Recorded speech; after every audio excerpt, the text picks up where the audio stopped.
एहसास से ज़िया ही रहना चाहिए या जिन लोगों ने किया, जिन लोगों ने करवाया, उनकी अकाउंटेबिलिटी होनी चाहिए, या आप बिलीव करते हैं नहीं लेट्स मूव फॉरवर्ड? नहीं, मैं समझता हूँ कि बिल्कुल अगर हम ऐसे वाक़यात को ऊपर दरगुजर करेंगे तो वो मैं समझता हूँ कि वो मुनासिब बात नहीं है, लेकिन उसके लिए पूरा एक फ्रेमवर्क बनना चाहिए, एक बड़ा ट्रांसपेरेंट एक बनना चाहिए अकाउंटेबिलिटी, और फिर हम उसको आगे लेके चलें।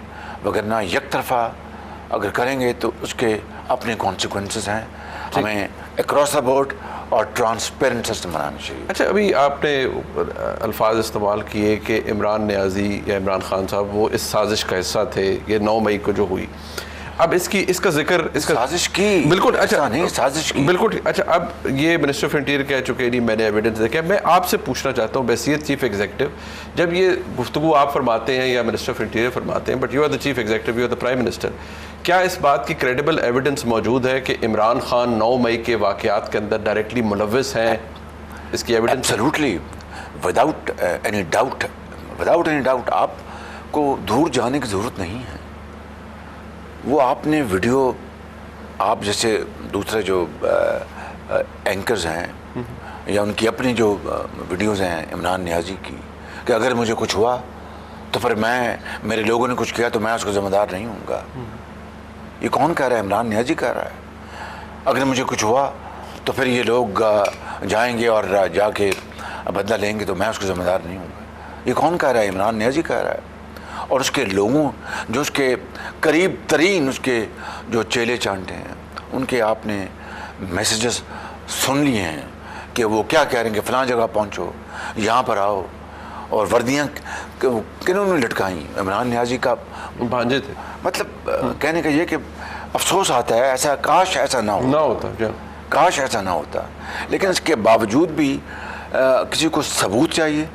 अकल के अंधे को भी नज़र आ रहा है कि इमरान नियाज़ी इसका मूजिद है, वो इसका सबसे बड़ा इस साजिश का वो इसका प्लानर है, और उसी ने प्लान की और उसी ने इसको एक्सिक्यूट किया। आप ये एक इत्तेहादी हुकूमत है प्राइम मिनिस्टर साहब, ठीक है, we are at the fag end assembly कुछ दिनों में तहलील होने वाली है, आपने ऑलरेडी अनाउंस कर दिया, इलेक्शंस आ रहे हैं, बट सवाल ये है कि क्या इस इत्तेहादी हुकूमत के अंदर आज एज वी स्पीक आपकी अपनी जमात के अंदर कोई डिवीज़न है कि Imran Khan former prime minister का ट्रायल मिलिट्री कोर्ट के अंदर नहीं होना चाहिए? देखिए, इस पे एक है जिसका मैं बात कर सकूँ, आई डोंट रिपीट इट, कि सिविलियन जो इंस्टॉलेशन हैं वहाँ पर मिलिट्री एक्ट नहीं, वहाँ पर एंटी टेररिस्ट एक्ट लगेगा।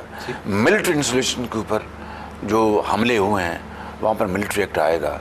इसमें ये तमीज़ नहीं है कि कौन शख्स है कौन नहीं, अफराद के नाम या उनका वो, ये हमने एक बाकायदा इसका एक अंडरस्टैंडिंग है, अंडरस्टैंडिंग नहीं, उसका एक तय कर फ्रेमवर्क है, फ्रेमवर्क कि भाई ये इस तरह कानून हरकत में आएगा। अब हम इंशाअल्लाह अगले महीने हम अपनी मुद्दत पूरे होने से कुछ देर पहले हम इंशाअल्लाह हम अपना इक़्तिदार जो है वो इंटरिम गवर्नमेंट के हवाले कर देंगे, और जो हमने खुदा ताला के फजल करम से जो आइंदा के लिए, देखिए ये बड़ी तकलीफ़देह बात है कि 75 साल गुजरने के बावजूद भी पाकिस्तान अभी भी IMF के मरहून मिन्नत है, अभी भी IMF की शराइत हम पर लागू हैं। आज़ाद कौमें, उनका ये तरीका नहीं होता, ये वतीरा नहीं होता, लेकिन ये एक बुनियाद अल्हम्दुलिल्लाह बन गई है कि अब एक तो डिफ़ॉल्ट का ख़तरा ख़त्म हो चुका अल्लाह ताला के फजल करम से। हमारी जो फॉरेन एक्सचेंज के जो रिज़र्व्स हैं उनमें इस्तेहकाम आ रहा है, ठीक है। इकॉनमी को अब हम लेके जा रहे हैं उस तरफ जहाँ पर सिर्फ़ और सिर्फ तरक्की और खुशहाली का सफ़र है, उसके साथ मशरूत है कुर्बानी, एसार, मेहनत, अमानत और दयानत। ये अगर हम जो प्लान है इसके ऊपर हम यकसुई के साथ अमल पैरा होंगे तो खुदा की कसम पाकिस्तान अगले चंद सालों में अपने पाँव पे खड़ा हो जाएगा इंशाअल्लाह, और उसका प्लान बन चुका है। ठीक है। आप जानते हैं SIFC, जिसको मैं उर्फ़ आम में कहता हूँ कि पाकिस्तान की माशी रिकवरी प्लान, उसमें ज़राअत, उसमें इंफॉर्मेशन टेक्नोलॉजी। कल जिस बात कर रहे थे आप प्रोग्राम की, दानी स्कूलों के बच्चों की, 60% ज़्यादा हमारी आबादी नौजवान नस्ल पर मुश्तमिल है। 60%। It's a challenge, it's an opportunity. तो मैं समझता हूँ कि ये बहुत बड़ी अपॉर्चुनिटी है इस नौजवान नस्ल को। अगर हम हथियार दे दें तालीम का, मॉडर्न टेक्नोलॉजीज़ का, ये खुदा गवाह है कि इस मुल्क में खुशहाली का इनकलाब ले आएंगे। तो अगले अपना इलेक्शन के बाद जिसको भी अल्लाह ताला मौका देता है, मुझे उम्मीद है वो काम कर। हमें मिला नवाज शरीफ की क़यादत में, तो मैं आपके आज इस इंटरव्यू में कहता हूँ कि बशर्ते की ज़िंदगी हम इंशाअल्लाह 5 सालों में पाकिस्तान की जो हालत है वो मुकम्मल तौर पर बदल देंगे इंशाअल्लाह। इस मुल्क में खुशहाली और तरक्की का सफ़र होगा और आहिस्ता आहिस्ता ये कर्ज़ों की ज़िंदगी से हम जान छुड़ाएंगे और अपने पाँव पे खड़े होंगे। ये प्रोग्राम हमने एक दे दिया है, जो कि इस वक्त हर जगह सेमिनार भी हो रहे हैं और अमली तौर पर मैदान में इसके ऊपर एज ए स्पीक काम शुरू। एक ब्रेक लेते हैं जी, वापस आते हैं एक दफ़ा फिर आपको खुशामदीद कहते हैं इस प्रोग्राम के अंदर। वो we can get to the elections और उसके हवाले से भी कुछ सवालात हैं। ये भी अपनी जगह मौजूद है कि जिस तरह 9 मई के बाद पाकिस्तान तहरीक इंसाफ की डिसमेंटलिंग हुई, लोग तितर बितर हो गए, छोड़ के चले गए, प्रेस कॉन्फ्रेंसेस का अंबार लग गया और वो स्क्रिप्ट भी एक जैसा ही था। तो मुस्लिम लीग नून के हवाले से ख़ास तौर पर कहा गया कि 2018 में मुस्लिम लीग नून के साथ हुआ, RTS बैठा, सब कुछ हो बैठा या बिठाया गया, जो कुछ भी हुआ, मुस्लिम लीग नून को अब मौका मिला है, आप बाकायदा तौर पर उसका बदला दे रहे हैं। ऑब्वियसली रियासत भी उसके साथ है और पाकिस्तान तहरीक इंसाफ के साथ भी यही हो रहा है और आप नहीं चाहते, हुकूमत नहीं चाहती, मुस्लिम लीग नून नहीं चाहती कि पाकिस्तान तहरीक इंसाफ बहैसियत जमात भी 2023 के इलेक्शन में जाए। देखें मियाँ नवाज शरीफ अदले बदले की सियासत में बिलीव नहीं करते। मुझे एक मिसाल दे दें, ये 14 महीने इसको ले लें और 2013-18 बहुत माजी में नहीं जाते, माजी में हम सबसे गलतियाँ हुई हैं। 2013-18 में क्या मियाँ नवाज शरीफ की हुकूमत में किसी मुखालिफ को चूंटी भी काटी गई? Please let's face the facts. किसी को चूंटी भी काटी गई? कोई यानी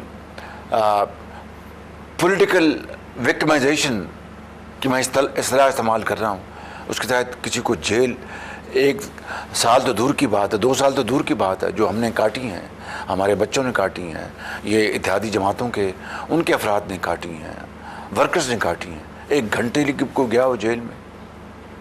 एक बात। दूसरी बात, 2018 में डिसमेंटल मुस्लिम लीग नून को किया गया, पीपल्स पार्टी को किया गया। जनूबी पंजाब में आप रातों रात महाज बन वो दुपट्टे किन को पहनाए गए और महाज जो है वो जनूबी पंजाब महाज रातों रात किस तरह मार्ज़े वजूद में आए? वो कौन थे और किस तरह फिर उनको जहाज़ों में लाद कर बनी गाला पहुँचाया गया? वो हमने तो नहीं किया था। ये सवाल तो आप उनसे पूछें जिन्होंने ये काम किया। आज अगर वही किंग्स पार्टी या PTI कह लें, जिनको रातों रात अपना दूसरी पार्टियों से, मुस्लिम लीग नून से, हमें इसलिए ये काम किया गया कि हमारी हुकूमत ना बने।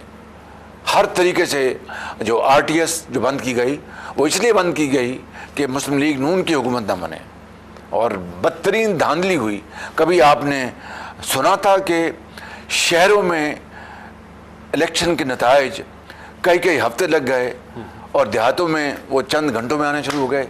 ये तो उलट हुआ करता था कि देहातों में अपना कई दिन या हफ्ते लग जाते थे, शहरों में तो चंद घंटों में रिजल्ट आ जाते थे। यहाँ पर आप यकीन करें कि अपने शहरों में रिजल्ट जो है वो रात को रोक दिए गए, इसलिए कि मुस्लिम लीग नून जीत रही थी। तो आज जो हो रहा है वो हम नहीं कर रहे। What goes around comes around.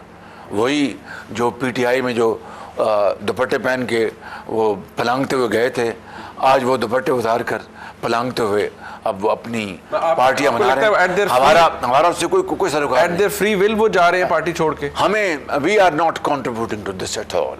अच्छा, एब्सोल्युटली नन व्हाटसोएवर। मतलब perhaps they've saw the light, they've seen the light कि जिस तरह उस वक्त वो कोई रोशनी देख रहे थे सितारे की, उस तरफ भाग रहे थे। अब शायद अंधेरा आप दिख रहा शायद वहाँ पर अंधेरा हो गया और अब सितारा कहीं और चमक रहा है, वहाँ जा रहे हैं बिल्कुल। अच्छा, इलेक्शंस पे आ जाते हैं प्राइम मिनिस्टर साहब, लेकिन उनके इन देयर ओन राइट वो सियासतदान हैं, उनके वोट बैंक्स हैं, उनका इख्तियार है, उनका हक है, जहाँ चाहें वो जाएं। वहाँ का अंधेरा देख के आपकी रोशनी की तरफ आएंगे तो आपको भी एतराज नहीं होगा। नहीं देखिए, एम्ब्रेस करने में। देखिए, ये हमारे अगर लोग वो रास्ता भूल गए थे तो अब वो रास्ता अपना वापस आए घर को तो हम उनको वेलकम कहेंगे, क्योंकि उनको रास्ते से ज़बरदस्ती हटाया गया था उनको।